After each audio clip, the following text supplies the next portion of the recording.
Hello mga kiklabu! Ito na nga yung ating video para sa ating M&M cookies recipe. At baka magustuhan mo nga tong recipe ko, tara at panoorin mo na. Para nga sa ating mga ingredients, mag-ready lang tayo dito ng 1 cup na unsalted the butter, 3/4 cup na brown sugar, 1/2 cup na granulated sugar, at ang gagawin nga natin dito ay hahaluin muna natin to hanggang sa matunaw natin dito yung sugar. Next naman na ilalagay natin yung ating 1 large na egg at 1 egg yolk. Tapos, hahaluin ulit natin to. Next naman na ilalagay natin yung ating 1½ teaspoon na vanilla extra, 1/2 teaspoon na salt, 1 teaspoon na baking soda, at 1 teaspoon na cornstarch. At haluin muna natin to ulit. Tapos ilalagay na rin natin dito yung ating 3 cups na all-purpose flour. Kapag nga nailagay na natin yung ating all-purpose flour, dapat haluin na natin to ng maayos. Bali, ang gagawin natin dito ay hahatiin natin sa dalawa.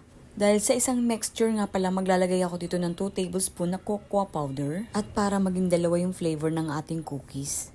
Bali, meron nga pala ako ditong M&M chocolate. Bali, parehas ko nga palang lalagyan ng M&M chocolate tong ating cookie dough. At pagkatapos nga natin mailagay yung ating M&M chocolate, ilalagay muna natin to sa ating refrigerator. Tapos kahit mga 3 hours lang.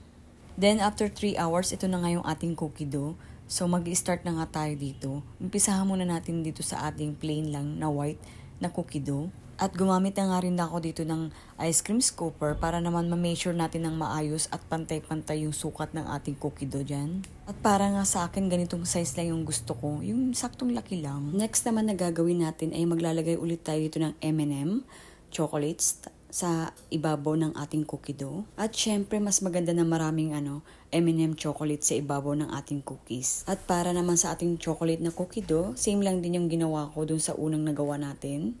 Then, after nga natin magawa to, ay maglalagay rin tayo dito ng M&M's chocolates. So, itong chocolate na nilagay ko dito ay wala siyang nuts compared dun sa naunang ginawa ko. Maganda rin kasi napupunuin natin siya ng M&M's chocolates para naman maganda yung ating cookies para very colorful siya. Kaya nga, nag-try ako dito sa ating cookie dough na chocolate para naman may pagpipilian siyang dalawa, di ba?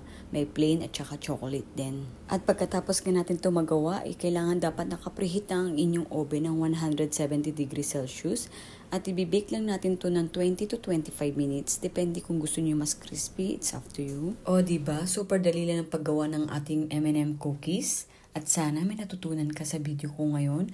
At kung nagustuhan mo nga to, huwag mo na rin kalimutan na i-like and share. Or baka hindi ka pa nakapalo, ipalo mo na rin ako. At para naman lagi kang updated sa mga ginagawa kong videos. Salamat po sa panonood, sa uulitin. At tikman na natin itong napakasarap na M&M cookies. Yummy naman ito.